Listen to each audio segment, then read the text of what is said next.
Jake Morrison stared at the glowing screen in front of him and rubbed his tired eyes.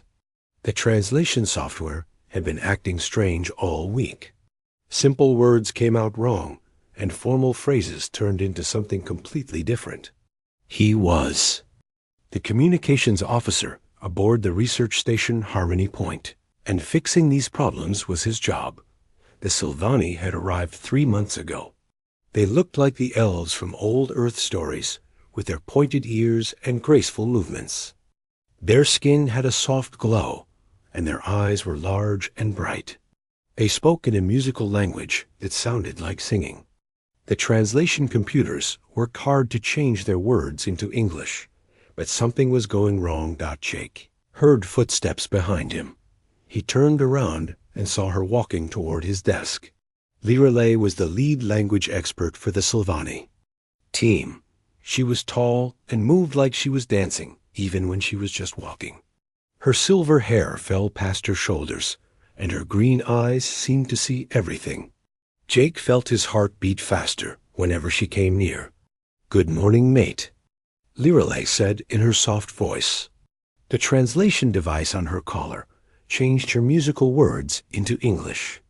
"I hope you are well today." Jake blinked. She had called him mate again.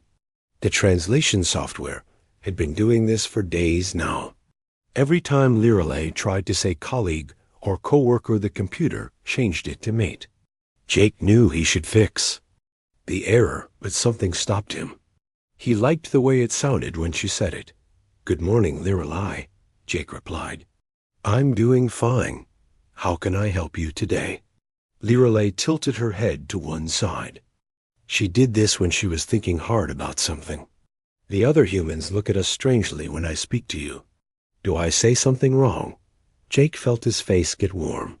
The other crew members had been teasing him about his alien girlfriend. They thought it was funny that the beautiful Sylvani woman kept calling him mate. Jake didn't want to explain the mistake, because then she would stop saying it. "No, you're not saying anything wrong," Jake said. "Humans just react differently to certain words. Don't worry about it." Dr. Amy Foster walked over to them. She was the ship's expert on alien cultures and languages. Her brown hair was pulled back in a tight bun, and she wore thick glasses. She looked serious as always. "Jake, I need to talk to you about the translation problems," Dr. Foster said. "Captain Morgan is worried about diplomatic issues. We can't have misunderstandings during important meetings." Jake nodded, but felt disappointed. If Dr. Foster fixed the software, Lirelei would stop calling him mate. "What kind of problems are we having?"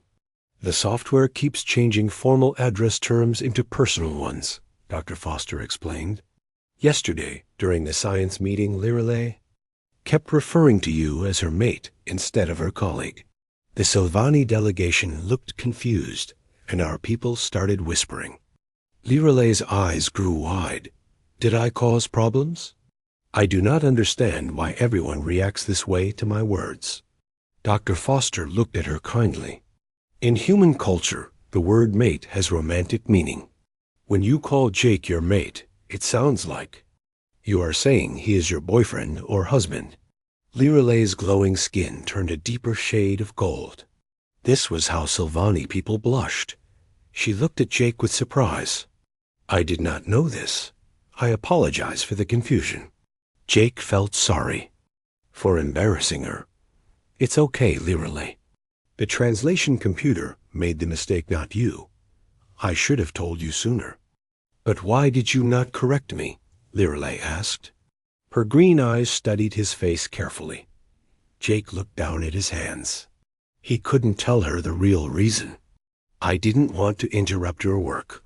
You seemed busy with the language project." "Captain." Lisa Morgan walked into the communications area. She was a strong woman with short gray hair and sharp blue eyes. She had been in space for 20 years, and nothing surprised her anymore. "Morrison, I need an update on the translation issues. Are we going to have problems during tomorrow's formal meeting?" "I'm working on it, Captain," Jake said. "Dr. Foster. And I will have it fixed soon." Captain Morgan looked at Lireley. No offense intended, but we need clear communication between our species. Personal feelings can't get in the way of diplomacy. Lireley stood up straighter. I understand, Captain. I will be more careful with my words. After Captain Morgan left, Jake felt bad. Lireley looked sad, and he knew it was his fault. He should have fixed the translation error right away instead of enjoying the mistake. Lireley, wait, Jake called as she started to walk away. The translation error isn't your fault. Our computers are still learning your language. Sometimes they make mistakes. Lireley stopped and turned back to him. But I should have noticed that humans reacted strangely. I am supposed to be an expert in communication between species. You are an expert, Jake said. This kind of mistake could happen to anyone. Don't feel bad about it. Lireley smiled for the first time that day. Her smile made her whole face light up. Thank you, Jake. You are very kind. Dr. Foster cleared her throat. I hate to interrupt, but we really do need to fix this software. Jake, can you show me exactly what's happening when the translation errors occur? Jake nodded and turned back to his computer. He pulled up the language files and started explaining the problem. But he kept thinking about Lireley's smile and the way she said his name. Even if the computer was fixed, he hoped they would keep working together. As Dr. Foster worked on the translation program, Jake watched Lireley at her own workstation across the room. She was reading something on her screen and taking notes with a stylus that glowed with soft light. Sometimes she would stop and look at him. When their eyes met, she would smile, and Jake would feel that strange flutter in his chest again. Jake, are you paying attention? Dr. Foster asked. Sorry, what did? You say, Jake replied. Dr. Foster followed his gaze to where Lireley was working. I see what's happening here. You like her, don't you? Jake felt his face get red. She's a colleague. We work together on communication protocols. Uh-huh, Dr. Foster said with a knowing look. Well, just remember that personal relationships between species can be complicated. Make sure you think about what you're doing. Jake nodded, but he wasn't really listening. Lireley had looked up again, and this time she waved at him. He waved back and saw her musical laugh, even though he couldn't hear it across the room. Maybe the translation computer had made a mistake, but Jake was starting to think it might have been the right kind of mistake. 3 days had passed since Dr. Foster started working on the translation software. Jake and Lireley spent more time together as they tested the new language programs. The computer still made mistakes, but not as many as before. Sometimes Lireley would still call him mate by accident, and Jake noticed she didn't look embarrassed anymore. Jake was in the station's library reading about Sylvani culture when Lireley found him. She moved quietly, like all her people did. Jake only knew she was there when her shadow fell across his tablet screen. May I sit with you? Lireley asked. She held her own tablet in her hands and had several data chips scattered on a small tray. Of course, Jake said. He moved his things to make room for her at the table. What are you working on? Lireley sat down gracefully and placed her materials on the table. I am studying human customs and social behaviors. I want to understand why my words caused such confusion. Jake looked at the titles on her data chips. Human romance throughout history. Marriage customs of Earth. The psychology of human pair bonding. His face got warm when he saw what she was reading. That's a lot of research, Jake said. You don't need to study all of human culture just because of a translation mistake. Lireley's green eyes looked at him seriously. It was not just a mistake. Jake, I have been thinking about what Dr. Foster told us. The word mate has special meaning for humans. I need to understand this meaning. Jake shifted in his chair. What do you want to know? In Sylvani culture, we have different words for different types of relationships, Lireley explained. We have words for work partners, and words for life partners, and words for family connections. But your language uses one word for many things. How do humans know the difference? Jake thought about how to explain it. Context matters. The way someone says the word and the situation they say it in. Also, humans can usually tell when someone has romantic feelings. How can they tell? Lirelei asked. She leaned forward slightly, and Jake caught the scent of something like flowers and rain. Body language mostly, Jake said. The way people look at each other or stand near each other. Humans are pretty good at reading these signals. Lirelei nodded and made notes on her tablet. What signals show romantic interest in humans? Jake's heart started beating faster. Was she asking because she was curious about human culture, or was there another reason? Well, people might stand closer together or look at each other more often. They might smile differently or find excuses to spend time together. Interesting, Lirelei said. She looked at Jake with those bright green eyes.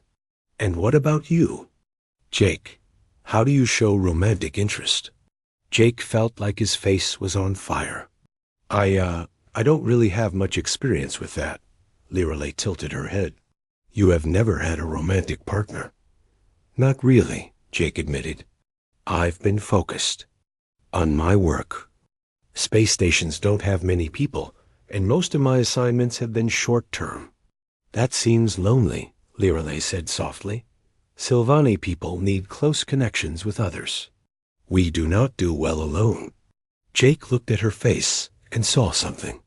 Gentle there. What about you? Do you have someone waiting for you back home?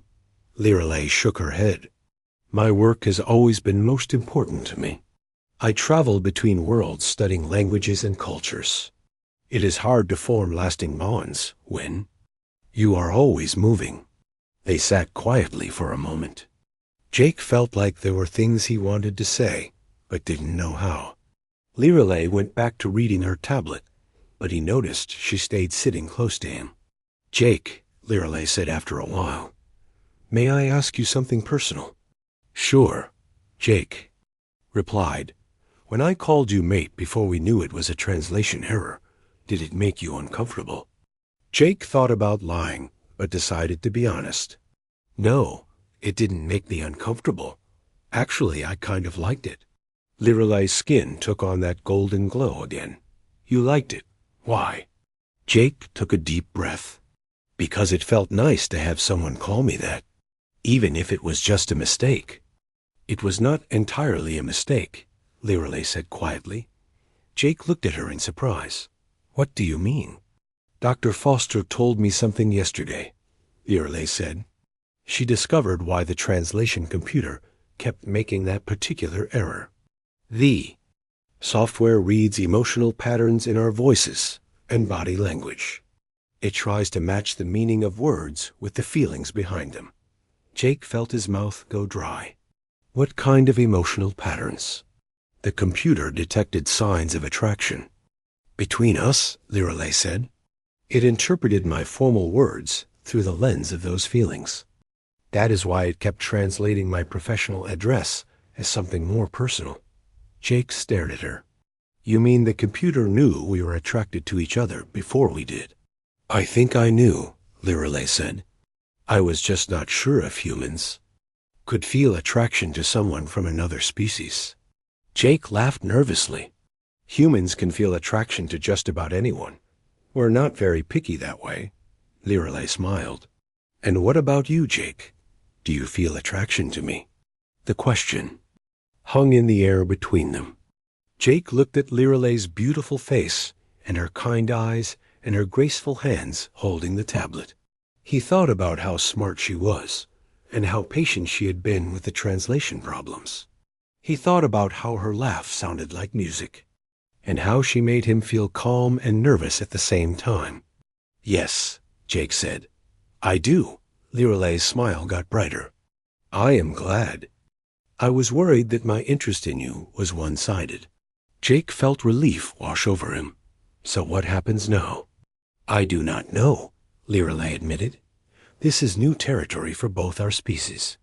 There are no protocols for interspecies romance. Maybe. We don't need protocols, Jake said. Maybe we can just figure it out as we go. Lirale reached across the table and put her hand over his. Her skin was warm and soft. I would like that, Jake. They were interrupted by the sound of someone clearing their throat. Dr. Foster stood nearby with a data pad in her hands and an amused expression on her face. Sorry to bother you, but I have an update on the translation software, Dr. Foster said. The good news is, I think I understand what's been causing the errors. The bad news is, it's more complicated than I thought. Jake and Lirale moved apart, slightly, but didn't let go of each other's hands. What did you find? Jake asked. The translation AI has been learning from your interactions, Dr. Foster explained. It's not just reading emotional patterns, it's actually adapting its language, processing based on the relationship dynamics it observes. The more time you two spend together, the more the computer assumes you're romantic partners. Is that a problem? Lirale asked. Dr. Foster shrugged. Only if you want it to stop. I can reset the AI's learning parameters, but it will take time to retrain it. Or we can leave it as is and work with what we have. Jake looked at Lirale. What do you think? I think, Lirale said with a small smile, that maybe the computer is smarter than we give it credit for. Dr. Foster chuckled. Just remember that Captain Morgan expects professional behavior during official meetings. Whatever you two decide to do in your personal time is your business, but keep it separate from work. After Dr. Foster left Jake and Lirale sat together in comfortable silence. Jake couldn't believe this was happening. A few days ago, he was just a lonely communications officer fixing translation bugs. Now he was holding hands with the most amazing woman he had ever met even. If she wasn't technically human. Jake, Lirale said, would you like to have dinner with me tonight? In my quarters. I can prepare traditional Sylvani food if you are interested. Jake grinned. I would love that. Should I bring anything? Just yourself, mate, Lirale said. This time she used the word on purpose, and they both laughed. 2 weeks had passed since Jake and Lirale shared their first dinner together. They had been meeting every evening to work on a special project. The Sylvani had discovered an ancient data archive floating in deep space and needed human help to decode it. The files were written in an old form of Sylvani language that even Lirale struggled to understand. Jake sat in Lirale's quarters staring at symbols that looked like musical notes mixed with flowing water. His head hurt from trying to make sense of the ancient writing, but he didn't want to give up. Lirale sat beside him on her couch, pointing at different sections of text. This part talks about the time before the Great Separation, Lirale said. My people have legends about it, but no real historical records. Jake leaned closer to look at the screen. What kind of separation? Long ago, Sylvani lived on many worlds throughout this part of the galaxy, Lirale explained. Then something happened that forced us to retreat to our home system. We lost contact with the outer colonies and forgot most of our early history. Jake studied the glowing symbols. Some of them looked familiar, but he couldn't figure out why. How long ago did this happen? At least 3,000 Earth years, Lirale said. Maybe longer. Jake felt excitement building in his chest. Lirale, look at this symbol here, and this one. I've seen these before. Lirale looked where he was pointing. Those are old Sylvani words, but I do not recognize them. I do, Jake said. He pulled up another file on his tablet. They're in the Earth Historical Database. Look. Lirale gasped when she saw Jake's screen. The same symbols appeared in records from ancient human civilizations. How is this possible? Jake felt his heart racing. What if humans and Sylvani knew each other before? What if we lived together on some of those lost colonies? That would explain so much, Lirale whispered. The translation computer's ability to adapt to our languages. The way our species seemed naturally compatible. They worked through the night, translating more of the archive. The story that emerged was incredible. Thousands of years ago, humans and Sylvani had been close allies. They shared technology and culture and even families. Some humans had Sylvani partners, and some Sylvani had human partners. The ancient records showed images of mixed communities where both species lived together in peace. "Look at this," Jake said, pointing to a section of text. "It talks about the hybrid children. Humans and Sylvani could actually have babies together." Liralay's cheeks glowed gold. The biological compatibility was one of the things that made our alliance so strong. But then came the attack. The records showed that a third species had viewed the human-Sylvani alliance as a threat. They launched massive attacks on the outer colonies, forcing both species to retreat to their home systems. In the chaos that followed, contact was lost, and both civilizations forgot their shared history. Jake felt a chill run down his spine. "Do you think this other species is still out there?" "I do not know," Liralay said. "But this discovery changes everything. Our peoples were meant to be together." The door chime sounded, and Captain Morgan's voice came through the speaker. "Morris and I need to see you and our Sylvani guest in my office immediately." Jake and Liralay looked at each other nervously. It was 3 in the morning. Emergency meetings at this hour usually meant trouble. They found Captain Morgan in her office, along with Dr. Foster and 3 Sylvani officials Jake didn't recognize. The Sylvani wore formal robes and had serious expressions on their faces. One of them was older, with silver hair and eyes like ice. "Sit down, both of you," Captain Morgan said. "We have a situation." The older Sylvani stepped forward. "I am Council Member Valandil. I have come to discuss the inappropriate relationship between this human and our linguistic specialist." Jake felt his stomach drop. Inappropriate relationship. "Word has reached the Sylvani Council about your personal involvement with Liralay," Valandil said coldly. "This kind of interspecies contamination cannot be allowed to continue." Liralay stood up angrily. "Contamination? Jake is a good man and a valuable ally. He is human," Valandil replied. "Our species have different evolutionary paths. Mixing them weakens both." Dr. Foster cleared her throat. "Actually, Council Member, we've made some discoveries that might interest you." She activated a holographic display showing the ancient records Jake and Liralay had been translating. Valandil's eyes widened as he saw the historical data. "Where did you get these files?" "From the archive your own people discovered," Dr. Foster said. "It turns out humans and Sylvani have been allies before. Very close allies." Captain Morgan leaned forward. "The historical evidence is clear. Our species worked together for centuries. They even intermarried and had children." Valandil studied the records with growing amazement. "This cannot be accurate. Our histories make no mention of humans." "Because the knowledge was lost during the Great Separation," Liralay said. "The archive proves that cooperation between our species is not only possible but natural." One of the other Sylvani officials whispered something to Valandil in their musical language. Jake's translation device picked up fragments about ancient prophecies and returning alliances. Suddenly alarms started blaring throughout the station. Captain Morgan activated her communication system. "Bridge report." "Captain, we have multiple ships approaching," came the reply. "Unknown configuration, but they're not human or Sylvani."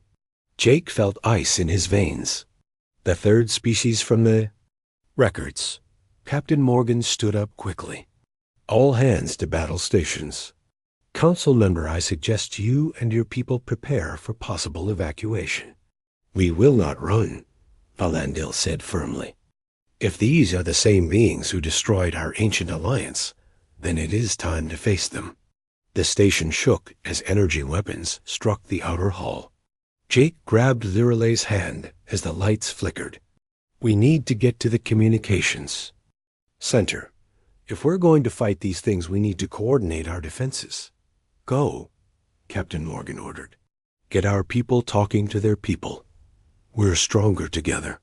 Jake and Liralay ran through corridors filled with running crew members. The station shook again, and emergency lighting cast everything in red shadows. Jake's mind raced as he thought about the ancient records. Humans and Sylvani had fought together before. They could do it again. In the communication center, Jake quickly established links between the human and Sylvani ships. The translation. Systems worked perfectly as both species coordinated their response to the attack. Jake watched Liralay as she spoke rapidly to Sylvani commanders, explaining human tactical thinking and suggesting joint strategies. Their ships are fast but fragile, Liralay called out. Human weapons should be effective if we can coordinate. Targeting. Jake relayed the information to the human ships while monitoring incoming damage reports. The station's shields were holding, but not for long. They needed a way to fight back effectively. Jake, I have an idea, Liralay said. The ancient records mentioned a combined attack formation, humans and Sylvani ships working together. The translation might be incomplete, but I think I understand the basic principle. Jake looked at the tactical display. Show me. Liralay pointed to the screen, showing their defensive positions. Human ships provide heavy firepower, while Sylvani ships use speed and precision. But they have to move in perfect coordination. Jake started calculating firing solutions, while Liralay explained the formation to both fleets. It was risky and required absolute trust between the two species. But as Jake watched human and Sylvani ships move into position, he felt something that might have been hope. The combined fleet struck as one. Human missiles followed by Sylvani energy beams. The attacking ships tried to scatter, but the coordinated assault was too much. One by one, the enemy vessels were destroyed or driven off in the sudden quiet that followed. Jake and Liralay looked at each other with amazement. They had done it. Humans and Sylvani fighting together, just like their ancestors had thousands of years ago. Captain Morgan's voice came over the communication system. All stations report. Damage assessment and casualty reports. The reports came in showing minor damage and no casualties. The ancient alliance had protected them just as it had protected their ancestors. Jake squeezed Liralay's hand and knew that whatever happened next, they would face it together. The battle had ended 3 hours ago, but Jake still felt his hands shaking as he compiled the final damage reports. The station's medical bay was busy treating minor injuries from the attack. Most of the wounds came from people being thrown around.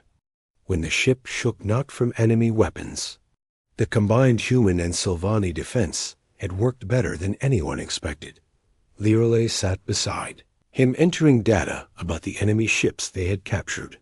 Her green eyes were bright with excitement, and her movements had the quick energy that came after surviving danger. The scans show those ships were definitely from the same species mentioned in the ancient records, she said. Jake looked at the alien vessel designs on his screen. They were angular and dark with weapon systems that seemed designed for quick strikes rather than extended battles. They probably thought we would be easy targets. Separate human and Sylvani forces that couldn't work together. They were wrong, Liralay said with satisfaction. Our coordination was perfect. The door to the communications center opened, and Captain Morgan walked in, followed by Council Member Valandil. The older Sylvani looked different now. His ice-cold expression had been replaced by something that might have been respect. Outstanding work, both of you, Captain Morgan said. The joint tactical coordination prevented major casualties and drove off a superior force. Command wants a full report on how you managed it. Valandil stepped forward and bowed slightly to Jake. I owe you an apology, human. Your quick thinking and knowledge of our ancient tactics saved many lives today, both human and Sylvani. Jake felt his face get warm. It was Liralay's idea to use the historical formation. I just helped with the technical coordination. You did more than that, Valandil said. I watched the communication logs. You adapted human weapon systems to work with Sylvani's shield frequencies in real time. That kind of innovative thinking is exactly what the ancient records describe. About your species, Liralay took Jake's hand. We worked together as a team. That is what made it successful. Captain Morgan activated her tablet and pulled up several official documents. Which brings us to the main reason I asked you here. Both governments want to formalize this cooperation. They're creating a new joint program for human-Sylvani cultural and military exchange. What kind of program? Jake asked. You two would be the directors, Captain Morgan explained. Your job would be to develop protocols for interspecies cooperation and train other teams to work together like you did today. Valandil nodded. The Sylvani Council has voted to approve this arrangement. Your relationship has proven that our species can work together effectively. We want to build on that success. Jake looked at Liralay in amazement. They're actually supporting our relationship now. More than supporting it, Valandil said. We want to make it a model for future cooperation. The ancient records show that human-Sylvani partnerships were the foundation of our historical alliance. Dr. Foster entered the room carrying a data pad and looking excited. Sorry to interrupt, but I have results from the genetic analysis of the archive data. The biological compatibility information is confirmed. Humans and Sylvani can indeed have children together. Liralay's skin glowed gold. Are you certain? Completely certain, Dr. Foster replied. The genetic markers show clear evidence of successful hybrid offspring in the historical records. Your species are more closely related than we originally thought. Jake felt dizzy. The possibility of having a family with Liralay had seemed like a distant dream. Now it was scientific fact. How is that possible? Unknown common ancestor, probably, Dr. Foster said. Both species likely evolved from the same base genetic template millions of years ago. The separation was recent enough that compatibility remained. Captain Morgan cleared her throat.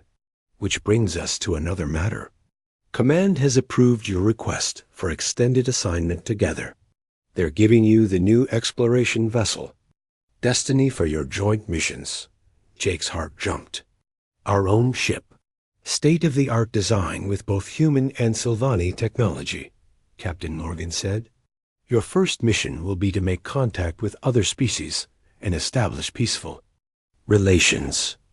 Command thinks a human-Sylvani team will be more effective at diplomacy than either species alone. Valandil smiled for the first time since Jake had met him. The Council agrees. Two perspectives working together can solve problems that neither could handle separately. Over the next few days, Jake and Liralay prepared for their new assignment. They studied the ship designs and met with both human and Sylvani engineers who would be working on the project. The Destiny would be bigger than a research station, but smaller than a battleship. It would have living quarters for both species and advanced communication systems for first contact situations. Jake was reviewing crew assignments when Liralay found him in their shared office. She moved quietly as always, but Jake had learned to sense when she was near. Her presence made him feel calm and energized at the same time. The final crew list is ready, Liralay said, sitting beside him. 12 humans and 12 Sylvani, including U.S.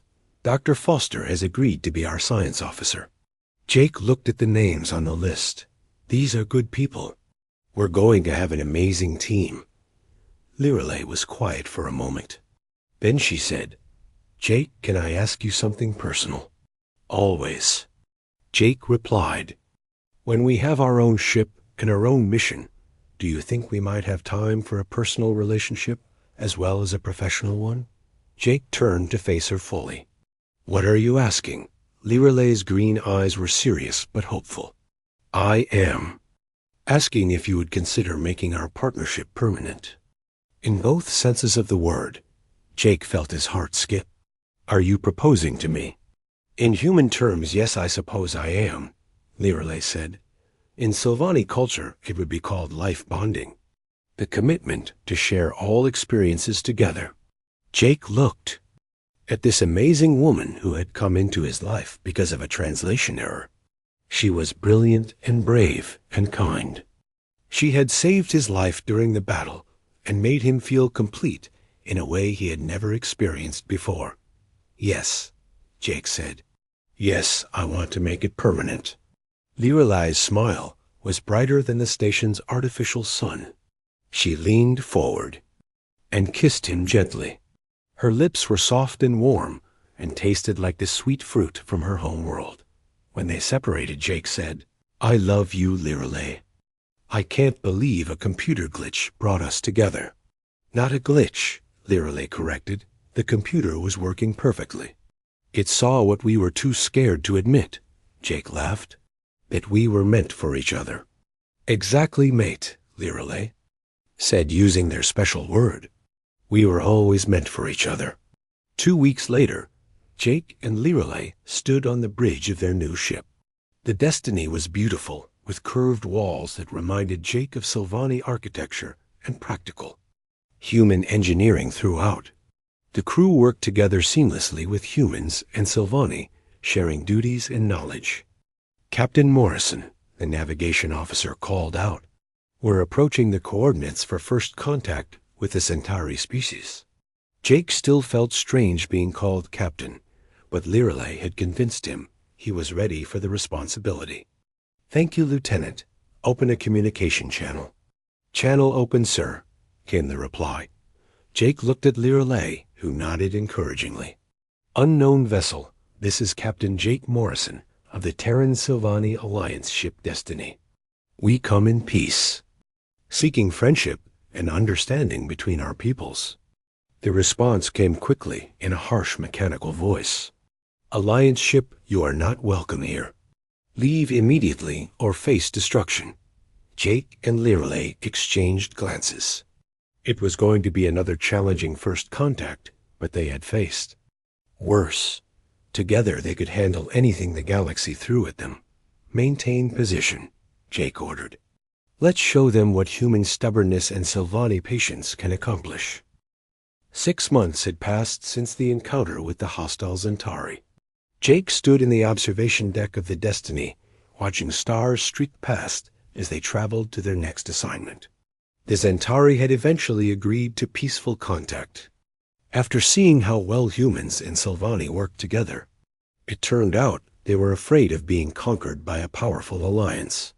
When they learned that Jake and Liralay only wanted trade and friendship, the Centauri became eager partners. Liralay joined him at the large viewing window. She moved more carefully now because of the growing curve of her belly. The pregnancy was progressing well, and Dr. Foster said the baby would be born healthy in 3 more months. The child would be the first human-Sylvani hybrid in thousands of years. The morning reports are finished, Liralay said as Jake put his arm around her. We should reach the Corvani system in 2 days. Jake smiled. Another first contact mission. I never get tired of meeting new species. Even when they shoot at us first, Liralay teased. Especially then, Jake replied. It gives us a chance to show them what peaceful cooperation looks like. They had been married for 4 months now, in a ceremony that combined human and Sylvani traditions. Captain Morgan had performed the human part, while Council Member Valando conducted the Sylvani life-bonding ritual. The wedding had been attended by crew members from both species and broadcast to both home worlds. As a symbol of the growing alliance, Dr. Foster approached them carrying her usual data pad and wearing a satisfied expression. The cultural analysis of our previous missions is complete. Command wants to use our methods as the standard protocol for all future first contact situations. What methods Jake asked. The Human-Sylvani Partnership Approach, Dr. Foster explained. Having representatives from both species present during negotiations gives us multiple perspectives and helps other civilizations see that cooperation between different peoples is possible. Lirelei rested her hand on her pregnant belly. I hope our child will grow up in a galaxy where such cooperation is normal. Based on our success rate, I think that's very likely, Dr. Foster said. 17 successful first contacts and 0 conflicts. Other species seem more willing to trust an alliance than a single empire. Jake thought about their recent missions. The crystalline Vorthan had been initially suspicious of organic life forms, but were fascinated by the idea of 2 different organic species working together. The gas giant dwelling Nephiri had been impressed by human engineering in Sylvani. Artistry. Each new contact had strengthened the growing network of peaceful civilizations. The bridge communication system activated. Captain Morrison, please report to the bridge. We have an incoming priority message from Earth. Jake and Lirelei made their way to the bridge, where Lieutenant Sarah Kim was monitoring communications. She was one of their best human officers, and had learned enough Sylvani to serve as backup translator when needed. What's the message, Lieutenant? Jake asked. It's from Admiral Chun at Fleet Command, sir, Lieutenant Kim replied. She wants to speak with you and Commander Lirelei privately. Jake activated his personal communication console, and Admiral Chun's image appeared on the screen. She was a stern woman with gray hair and kind eyes who had supported the human Sylvani. Alliance from the beginning. Captain Morrison, Commander Lirelei, Admiral Chun said. Congratulations on another successful mission. The Gentari have already begun trade negotiations with both our governments. Thank you, Admiral, Jake replied. What can we do for you? Actually, it's what we can do for you, Admiral Chun said with a slight smile. The Joint Council has approved funding for a permanent first contact fleet. 12 ships built like the Destiny, with human Sylvani crews. You two would command the flagship and oversee the entire program. Lirelei's eyes widened. A whole fleet. The success of your missions has convinced both governments that this is the future of galactic exploration, Admiral Chun explained. Species respond better to representatives who demonstrate that different peoples can work together peacefully. Jake felt excitement building in his chest. What would our mission parameters be? Explore the outer galaxy and establish contact with as many new civilizations as possible, Admiral Chun said. Build a network of peaceful alliances based on trade and cultural exchange rather than conquest or domination. We accept, Lirelei said immediately. Jake looked at her in surprise, and she squeezed his hand. This is what we were meant to do, Jake. The computer knew it from the beginning. Admiral Chun chuckled. I've heard the story about the translation error that brought you together. Perhaps our artificial intelligence systems are smarter than we give them credit for. After ending the communication, Jake and Lirelei sat together in their quarters, planning their future. The baby kicked, and Lirelei guided Jake's hand to feel the movement. Their child would grow up traveling between stars and meeting alien civilizations. It seemed like the perfect life for someone who would represent the best of both human and Sylvani culture. Have you thought about names? Jake asked. I have some ideas, Lirelei said. For a boy, I like Caden. It means bridge builder in ancient Sylvani. And for a girl, Jake asked. Hope, Lirelei said simply. Because that is what this child represents. Hope for the future of all species. Jake kissed her forehead. I love both choices. 3 months later, Jake paced nervously outside the medical bay while Dr. Foster assisted with the birth. Lirelei had been in labor for 6 hours, and Jake was going crazy with worry. Finally, the door opened, and Dr. Foster emerged with a huge smile. Congratulations, Captain, she said. You have a healthy daughter. Jake rushed into the medical bay, where Lirelei lay holding a tiny bundle. The baby had Jake's dark hair, but Lirelei's green eyes and the soft glow of Silvani's skin. She was the most beautiful thing Jake had ever seen. "Hello, Hope," Jake whispered as he touched his daughter's tiny hand. "Welcome to the galaxy." Hope opened her eyes and looked at her parents with intelligence that seemed beyond her age. Jake felt tears on his cheeks as he realized that this child would grow up in a universe where humans and Silvani and dozens of other species worked together in peace. 1 year later, the first contact fleet was ready for its maiden voyage. 12 ships crewed by the best humans and Silvani that both species could provide. Jake stood on the bridge of the flagship Unity, holding his daughter, while Lirelei coordinated the final departure preparations. "All ships report ready, Captain."